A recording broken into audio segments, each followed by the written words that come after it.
UP में सत्ता संभालने के बाद से ही योगी सरकार आतंकवाद और असामाजिक तत्वों के खिलाफ सख्त कार्रवाई कर रही है। बीते 8 सालों में न सिर्फ बड़ी संख्या में अपराधी ढेर किए गए, बल्कि आतंकवादियों के स्लीपिंग मॉड्यूल पर भी योगी सरकार ने कड़ा प्रहार किया। 2017 से लागू जीरो टॉलरेंस नीति के तहत आतंकवादी संगठनों आईएसआई, सिमी और अलकायदा को भी निशाना बनाया गया। देखिए। मैं आदित्यनाथ योगी ईश्वर की शपथ लेता हूं कि मैं विधि द्वारा स्थापित भारत के संविधान के प्रति सच्ची श्रद्धा और निष्ठा रखूंगा। देख सफाई, बिटिया घबराई, इस माफिया को मिट्टी में मिला देंगे।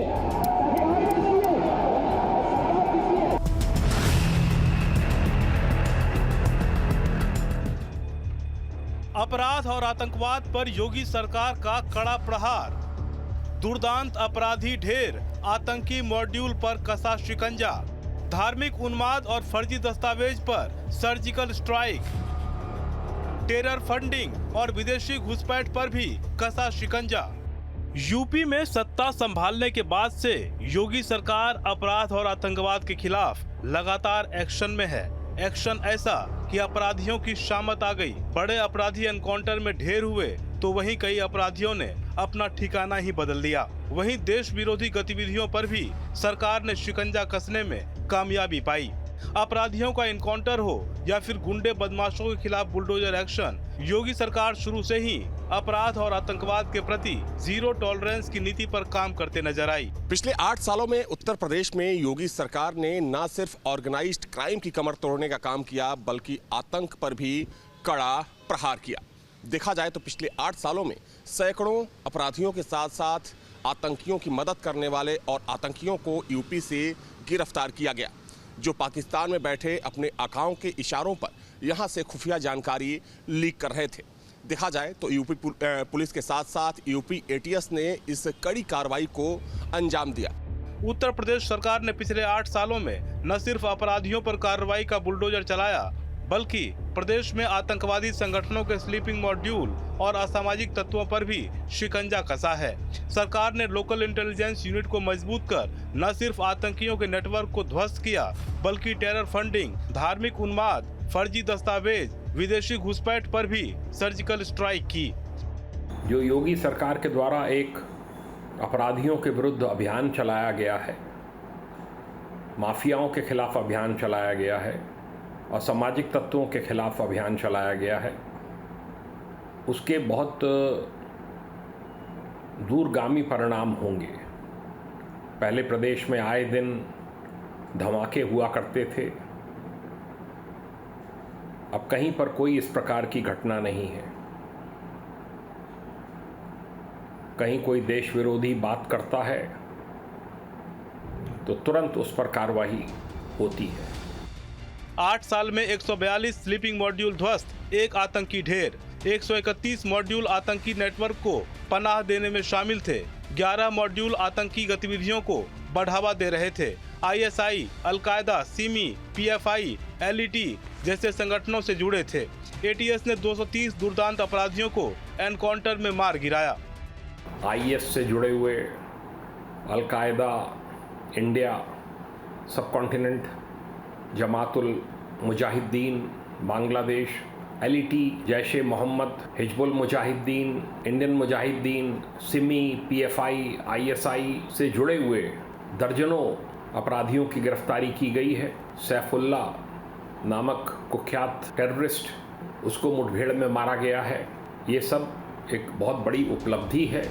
यूपी में योगी सरकार ने जाली नोट और फर्जी दस्तावेजों के खिलाफ भी बड़ा अभियान चलाया। कई जगहों से नकली नोटों की फैक्ट्री का पर्दाफाश हुआ, तो वहीं नागरिकता दिलाने में मददगार फर्जी दस्तावेज बनाने वालों के गिरोह पर भी शिकंजा कसा गया। 8 सालों में 47 लाख रुपए की नकली मुद्रा बरामद की गई। 41 आरोपियों को गिरफ्त किया गया। देश विरोधी गतिविधियों को अंजाम देने वालों पर शिकंजा कसा गया। सबसे ज़्यादा जो कार्रवाई हुई पूरे देश में वो उत्तर प्रदेश में हुई, क्योंकि चाहे हम पश्चिमी यूपी की बात करें सेंट्रल यूपी की बात करें या फिर पूर्वांचल की बात करें तो पिछले 8 सालों में यहाँ से तमाम ऐसे लोगों को गिरफ्तार किया गया जो आतंक फैलाने की कोशिश कर रहे थे, धमकियां दे रहे थे या फिर पाकिस्तान में बैठे अपने आकाओं की मदद कर रहे थे, उन्हें खुफिया जानकारी मुहैया करा रहे थे। यूपी में धर्मांतरण रैकेट पर भी योगी सरकार ने शिकंजा कसा। इसके अलावा अवैध घुसपैठ को रोकने के लिए भी सरकार लगातार एक्शन ले रही है। अवैध घुसपैठ और धर्मांतरण के रैकेट को ध्वस्त किया। 173 रोहिंग्या और बांग्लादेशी घुसपैठियों को गिरफ्तार किया गया। धर्मांतरण कराने वाले 20 से ज्यादा लोगों को जेल भेजा गया। राम मंदिर को लेकर धार्मिक उन्माद फैलाने वालों पर भी शिकंजा कसा गया। सड़क जुलूस की साजिश पर भी करारा प्रहार किया। बड़ा प्रदेश है उत्तर प्रदेश, यहाँ ये संभव नहीं है कि लखनऊ से ही सारी गतिविधियाँ संचालित हो सकें। जितने भी संवेदनशील स्थान हैं उनमें ATS की यूनिट्स खोली गई हैं और इसके कारण से ATS की पकड़ आपराधिक तत्वों पर, आतंकवादी तत्वों पर बहुत बढ़ी है तथा इस समय करीब करीब जो आतंकवादी गतिविधियां हैं वो शून्य प्राय है। पिछले 8 सालों में योगी सरकार ने यूपी से आतंकवाद के सफाए को लेकर कई बड़े कदम उठाए। साल 2017 से पहले यूपी में आए दिन आतंकी वारदात की खबरें आती थी, पर योगी सरकार की ताबड़तोड़ कार्रवाई ने दहशतगर्दों की कमर तोड़ दी। पिछले 8 सालों से आतंकवाद की कमर तोड़ने का योगी मॉडल पूरे देश में छाया रहा। अपराध और आतंकवाद पर नकेल कसने के लिए दूसरे राज्यों ने भी इस मॉडल को अपनाया। देखिए, इस समय उत्तर प्रदेश में जनता की सरकार है, पारदर्शी, ईमानदार और जवाबदेह सरकार है। अपराध और अपराधियों पर कठोर कार्रवाई करने वाली सरकार है।